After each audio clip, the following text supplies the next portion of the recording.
Welcome to a brand new episode of the UFO Show. In this installment, we hope to find out if some extraterrestrial tech has already landed on Earth. We learn about the unhealthy effects an encounter with a UFO can have on a person, and we point the most powerful telescopes to the heavens in a search for life. Let's get to it.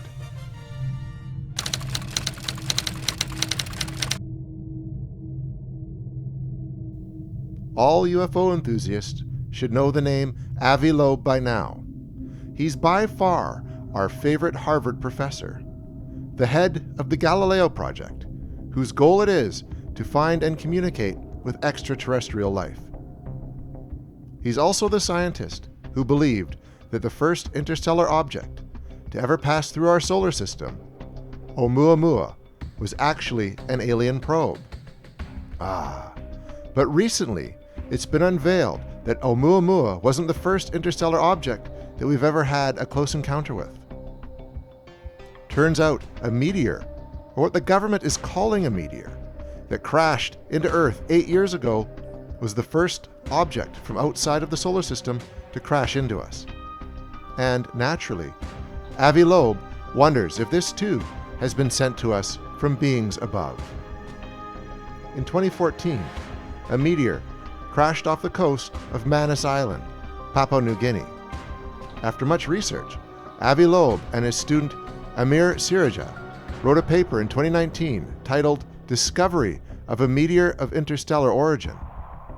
The paper wasn't published because it contained classified information from the government.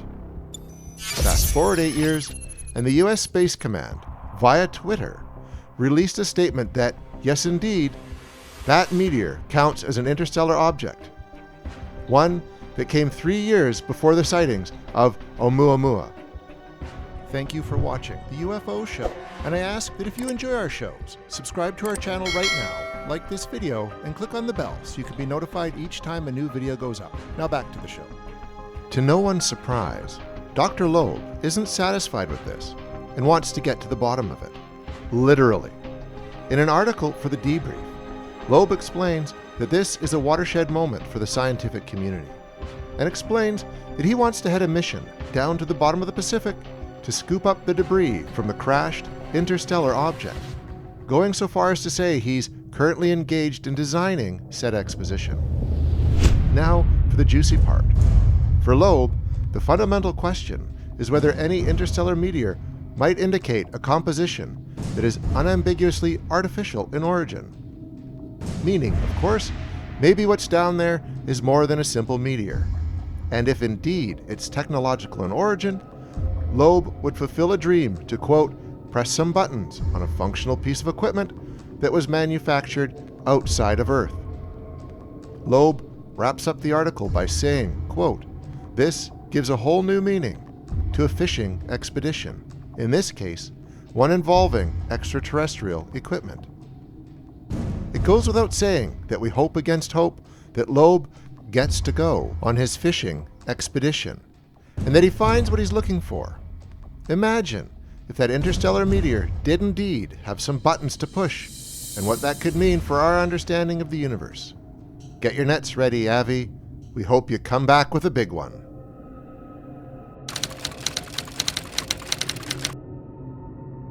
We always like to think an encounter with a UFO would be a life-changing experience for the better, a veritable dream come true. But, as plenty of eyewitness accounts, as well as movies and TV shows, have told us, not every meeting with a vehicle from outer space is destined to be a good one. And, if a new report from a disbanded government agency is to be believed, some of those encounters can be downright detrimental to your health. Back in 2017, it was revealed that the government had founded the Advanced Aviation Threat Identification Program in 2007. Dedicated to the study of UAPs, the AATIP was shuttered in 2012. But its existence was only made public knowledge in 2017 by Luis Elizondo, who at one point was the director of the program. Elizondo blew the whistle on the program in the name of forcing the government's hand to be more transparent about its continued research into extraterrestrials, which of course worked up to a point. After news of the secret program broke, the British newspaper The Sun sent them a Freedom of Information Act request, hoping to gain access to the info that was previously classified. And what do you know? Some 5 years later, The Sun obtained some of what it was seeking and has shared some of that knowledge with the world. The report, received from the Defense Intelligence Agency, has some fascinating and frightening revelations about the adverse health effects that can happen in the aftermath of an alleged UFO encounter. The report, which has the decidedly unsexy title of Anomalous Acute and Subacute Field Effects on Human and Biological Tissues, lists a multitude of injuries and more bizarre ailments that certain eyewitnesses claim to have received after an encounter with, quote, anomalous advanced aerospace systems. But we'll stick with calling them UAPs for now. Some people suffered from radiation burns, others from brain and nerve damage. Heart palpitations, nosebleeds, and hair loss were among some other unfortunate side effects. The report noted that these stats came from 42 cases, from medical files, and over 300 unpublished cases where humans have had anomalous encounter. Even scarier, the report allegedly details instances of apparent abduction, experiences of telepathy and perceived teleportation, levitation, sexual encounters, and one account of an unaccounted for pregnancy. Yikes! Now, of course, just because these encounters are detailed in the report doesn't mean they count as legitimate evidence of close encounters with extraterrestrials. These are just people's stories, after all, but it's certainly noteworthy that the government was compiling these stories during the 5-year run of their secret UFO program.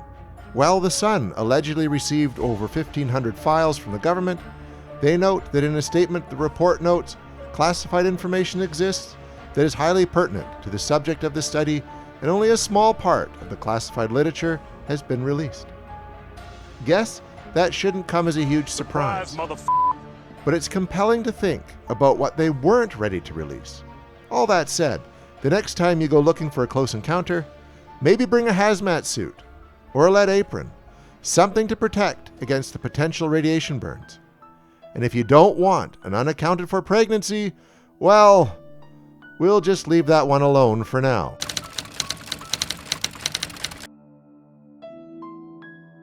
While some people are getting all burned up over their UAP encounters, some others are still hoping to find proof of alien life the old-fashioned way, by searching the stars. And a very big step has been made in ensuring that search is as thorough as ever. What's being billed as a state-of-the-art search for extraterrestrial life is currently underway. With SETI, the famed organization whose mission it is to search for alien intelligence in the stars, and the National Radio Astronomy Observatory leading the way. The two groups have combined to form Cosmic SETI, and as we speak, they're preparing to look deeper into the universe for extraterrestrials using 27 large antennas located at what's known as the Very Large Array, or VLA, in New Mexico. Each of the VLA's 27 antennas is 25 meters in diameter, spread over 22 miles, and for the first time ever, all of their data will be going to SETI for examination. Once up and running, it is estimated that Cosmic SETI will observe about 40 million galactic star systems in 2 years. It will be the most comprehensive SETI observing program undertaken in the Northern Hemisphere, with high sensitivity and a huge target list. The primary focus will be analyzing data for the possible presence of technosignatures, which are any measurable indicators of technology up above. In short, Cosmic SETI is the most advanced attempt yet at searching the stars for life. The system is scheduled to be fully operational in 2023. How their data will be shared with the public remains to be seen, but it's heartening to know that there are still humans out there who believe in keeping their eyes wide open for otherworldly life forms. And don't forget that in December of 2021, NASA launched its highly advanced James Webb Telescope, which is currently about 1 million miles from the Earth's surface. the Webb telescope is similarly searching for answers in the cosmos. So, with all these super telescopes pointing in the right direction, we can only hold out hope that they start bringing us the news we've been praying for soon.